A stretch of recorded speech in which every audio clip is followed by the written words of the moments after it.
Hello বন্ধুরা, তোমরা সবাই কেমন আছো? আমার স্বামী রোজ সকালে বেরিয়ে যেত আর রাতের গভীরে ফিরত। কাজের চাপে এতটাই ক্লান্ত হয়ে পড়ত যে বিছানায় শুতেই ঘুমিয়ে যেত।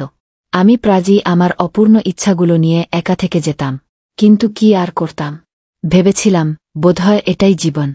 কিন্তু যেদিন জানলাম সে কাজের অজুহাতে অন্য কারো কাছে যায়, সেদিন আমার হৃদয় ভেঙে চুরমার হয়ে গেল। ঠিক তখনই আমার দেবর দীপক আমার জীবনে এক নতুন রং এনে দিল। সে আমার সঙ্গে এত আদরে কথা বলত, আমার দুঃখগুলো বুঝত। ধীরে ধীরে আমি টের পেলাম, আমার স্বামীর চেয়েও বেশি সুখ এখন দীপকের কাছে পাচ্ছি। যখন আমি এই বাড়িতে নতুন বউ হয়ে এসেছিলাম, তখন দীপক মাত্র 11 বছরের এক দুষ্টু ছেলে ছিল। সবসময় আমার আশপাশে ঘুরঘুর করত, ভাবি বলে ডাকত। আমি তাকে আমার ছোট ভাইয়ের মতোই ভালোবাসতাম। কিন্তু সময়ের সঙ্গে সঙ্গে সে বদলে গেল। দীপক এখন 18 বছরের যুবক, লম্বা, সুদর্শন, আকর্ষণীয়। তার চোখে সেই আগের নিষ্পাপ ভাবটা আর ছিল না, বরং ছিল এক গভীর আকর্ষণ। যখনই সে আমার দিকে তাকাত, মনে হতো সে কিছু বলতে চায়, কিন্তু সাহস করে উঠতে পারছে না। একদিন দুপুরে বাড়িতে একদম নিস্তব্ধতা। আমার স্বামী রোহিত কোথায় যেন বেরিয়েছিল, আমি আনিনায় একা বসেছিলাম। হঠাৎ দীপক এসে হাজির। ধীরে ধীরে বলল, ভাবি তুমি তো খুশি নও, তাই না? আমি চমকে উঠলাম। এই কি কথা? দীপক, তুই কথা বলিস না। কিন্তু সে আমার চোখের দিকে তাকিয়ে বলল, তুমি মিথ্যে বলছ। আমি জানি ভাইয়া তোমাকে ঠকাচ্ছে। আমি সব দেখি। আমি তোমাকে দুঃখী দেখতে পারি না। ভাবি, তার কথাগুলো আমার হৃদয়ের গভীরে গিয়ে ঠেকল। আমার চোখ ভিজে এলো। দীপক আলতো করে আমার হাত ধরে বলল, যদি তোমার জীবনে ভালোবাসা না থাকে, তাহলে এর মানে এই নয় যে তুমি ভালোবাসার যোগ্য নও। সেই রাতে বৃষ্টি হচ্ছিল। আমি ঘরে একা বসেছিলাম। হঠাৎ দীপক ভিজে চুপচুপে ঘরে ঢুকল। তার চোখে এক অদ্ভুত অস্থিরতা। সোজা আমার কাছে এসে বলল, ভাবি, আমি আমার মনের কথা তোমাকে বলতে চাই। তারপর তুমি যা চাও, সিদ্ধান্ত নিও। আমি চুপ করে রইলাম, কিন্তু আমার হৃদয়টা দ্রিম দ্রিম করে লাফাচ্ছিল। সে আমার পাশে বসল। তার আঙুলগুলো আমার হাতের তালুতে আলতো করে ঘষে যাচ্ছিল। তারপর আমার চোখে চোখ রেখে বলল, আমি তোমাকে সবসময় ভালোবেসে এসেছি। ছোটবেলা থেকে, যখন আমি ভালোবাসার মানে পর্যন্ত জানতাম না। কিন্তু এখন আর নিজেকে আটকাতে পারছি না। তুমি চাইলে আমাকে ধাক্কা দিয়ে বের করে দিতে পারো। কিন্তু যদি কখনো তোমার মনে আমার জন্য একটুও ভালো লাগা থেকে থাকে, তাহলে শুধু একবার আমার দিকে তাকাও। তার কথা শুনে আমার চোখ দিয়ে টপটপ করে জল পড়তে লাগল। আমি ইতস্তত করে বললাম, কিন্তু দীপক, আমি তো তোর ভাবি। সে মুচকি হেসে বলল, না, তুমি শুধু মায়া।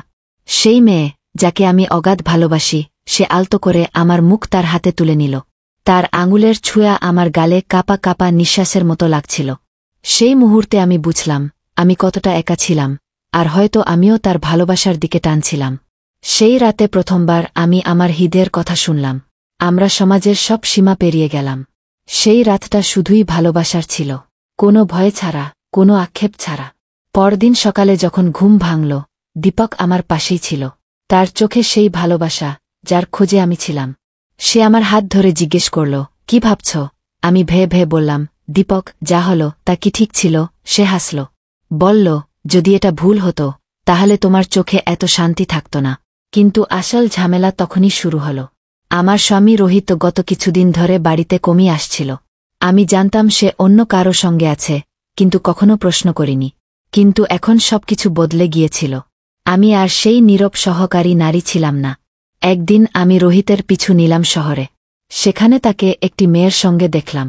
দুজনের হাতে হাত, হাসিমুখে গল্প করছে। আমার হৃদয় ভেঙে টুকরো টুকরো হয়ে গেল। কিন্তু এবার আমি কাঁদলাম না। আমি জানতাম, আমার সিদ্ধান্ত ঠিক ছিল।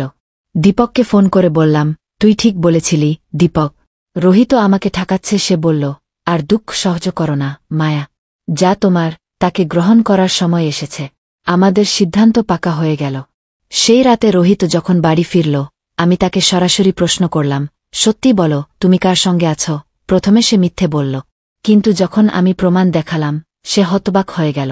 ভেবেছিল আমি কেঁদে ভাসব, অনুনয় করব।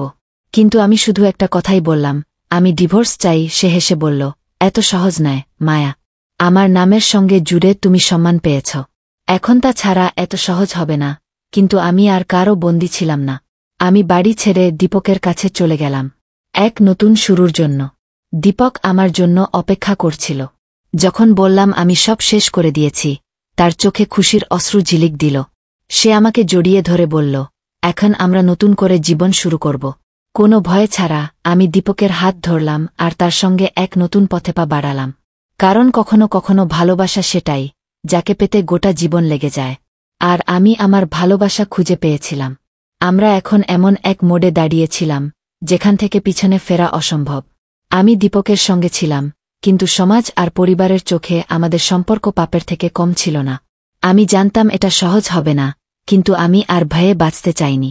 গ্রামে যখন খবর ছড়ালো যে আমি রোহিতকে ছেড়ে দীপকের সঙ্গে থাকছি, লোকে আমাদের নিয়ে কুৎসিত কথা বলতে শুরু করল। আমাকে তিরস্কার করত, বলত, ছোট দেবরকে ফাঁসিয়ে নিয়ে গেল। দীপককেও শুনতে হতো। নিজের ভাবির প্রতি মন পড়ল, লজ্জা করল না। কিন্তু দীপক আমার হাত আরও শক্ত করে ধরে সবাইকে বলল, আমাদের ভালোবাসা কোনো পাপ নয়। আমরা কোনো অপরাধ করিনি। যদি কেউ এটা না বোঝে, তাহলে সেটা তাদের চিন্তার দোষ। গ্রামে আমাদের গল্প আগুনের মতো ছড়িয়ে পড়ল, কিন্তু কেউ আমাদের পক্ষে ছিল না। এমনকি দীপকের বাবা মাও রেগে গেলেন। তারা দীপককে বাড়ি থেকে বের করে দিয়ে বললেন, যদি তুই এই মেয়ের সঙ্গে থাকতে চাস, তাহলে আমাদের বাড়িতে তোর জায়গা নেই। দীপক কিছু না বলে আমার হাত ধরে সেখান থেকে চলে এলো। আমরা পিছনে ফিরে তাকালাম না, কারণ আমাদের কাছে হারানোর আর কিছুই ছিল না, শুধু একে অপরকে ছাড়া। আমরা শহরে চলে এলাম। দীপক তার পড়াশোনা চালিয়ে গেল, আর আমিও একটা চাকরি খোঁজা শুরু করলাম। ধীরে ধীরে আমরা আমাদের নতুন জীবন গড়ে তুললাম। কারো কথার পরোয়া করতাম না, কারণ আমাদের কাছে আমাদের ভালোবাসা ছিল। কয়েক বছর পর যখন দীপক একজন সফল ব্যবসায়ী হয়ে উঠল, তখন সেই লোকেরা, যারা আমাদের তাচ্ছিল্য করত, আমাদের কাছে এসে বলতে লাগল তারা ভুল করেছিল। বলল, আমাদের ভালোবাসা সত্যি ছিল।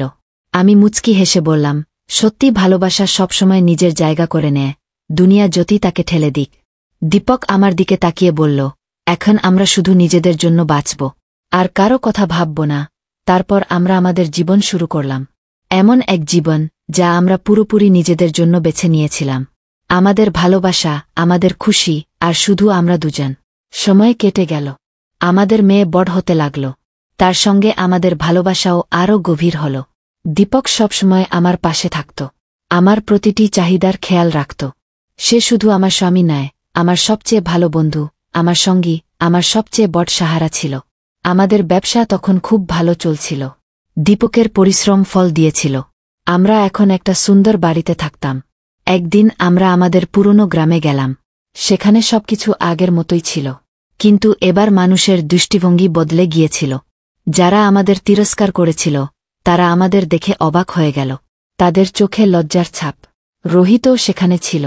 তার জীবন তছনছ হয়ে গিয়েছিল। যে মেয়ের জন্য সে আমাকে ছেড়েছিল, সে তাকে ঠকিয়ে চলে গিয়েছিল। সে এখন একা, ভাঙা, লজ্জিত। আমাদের দেখে তার মুখে অনুশোচনার ছায়া পড়ল। রোহিত আমাকে বলল, মায়া, আমাকে মাফ করে দাও। আমি তোমার সঙ্গে খুব অন্যায় করেছি। আমি হালকা হেসে বললাম, অতীতের জন্য আফসোস করার চেয়ে আজকে সামলে নাও। দীপক আমার হাত ধরে বলল, চলো মায়া, আমাদের এখন ভবিষ্যতের দিকে এগোতে হবে। আমরা সেখান থেকে চলে এলাম। পিছনে কিছুই রাখলাম না। আমাদের একটাই লক্ষ্য ছিল, আমাদের ভালোবাসা আর পরিবার নিয়ে সুখের জীবন যাপন করা। আমাদের মেয়ে বড় হচ্ছিল। আমরা চাইতাম সে এমন একটা দুনিয়ায় বড় হোক, যেখানে ভালোবাসাকে পাপ বলে গণ্য করা হয় না। একদিন দীপক আমাকে তার বাহুতে জড়িয়ে বলল, মায়া, তুমি যদি আমার জীবনে না থাকতে, আমি অধরাই থেকে যেতাম। আমি তার চোখের দিকে তাকিয়ে মুচকি হেসে বললাম, আর তুমি যদি আমার সঙ্গে না থাকতে, আমি কখনো ভালোবাসার আসল মানে বুঝতাম না। আমরা একে অপরকে জড়িয়ে ধরলাম। আমাদের গল্প এখানেই শেষ হয়নি, কারণ আমাদের ভালোবাসা কখনো শেষ হবে না। এটা আমাদের স্মৃতিতে, আমাদের হৃদয়ে, আমাদের মেয়ের হাসিতে চিরকাল বেঁচে থাকবে। জীবনের পথ একটা বিয়ের মতো, কিছু পাতা বেদনায় ভরা, কিছু খুশিতে। আমার পথও তেমনি ছিল। আমি ভালোবাসাকে জিয়েছি, হারিয়েছি, আবার ফিরে পেয়েছি, আর এখন তাকে আঁকড়ে ধরেছি। আমার মেয়ে প্রাদি জিজ্ঞেস করে, মা, বাবা, তোমাদের ভালোবাসা এত গভীর কি করে? আমি তাকে বলি, যখন দুটো হৃদয় একে অপরের জন্য ধড়কে, তখন দুনিয়ার কোনো শক্তি তাদের আলাদা করতে পারে না। আমি মায়া। আমি জীবনকে আমার শর্তে বেচেছি। আর আজ পুরো হৃদয় দিয়ে বলতে পারি, আমি ঠিক করেছিলাম। এখন আমি বিদায় নিচ্ছি, কিন্তু আমার গল্প সেই সব হৃদয়ে বেঁচে থাকবে, যারা সত্যি ভালোবাসায় বিশ্বাস করে। তো বন্ধুরা, এই ছিল আজকের গল্প। তোমাদের কাছে গল্পটা কেমন লাগলো? দয়া করে তোমাদের মতামত কমেন্ট বক্সে লিখে জানাও। যদি গল্পটা ভালো লেগে থাকে, তাহলে ভিডিওটায় লাইক দাও, চ্যানেলটা সাবস্ক্রাইব করো, আর বেল আইকনটা অন করে দাও যাতে আমাদের নতুন ভিডিওর খবর তোমাদের কাছে তাড়াতাড়ি পৌঁছে যায়।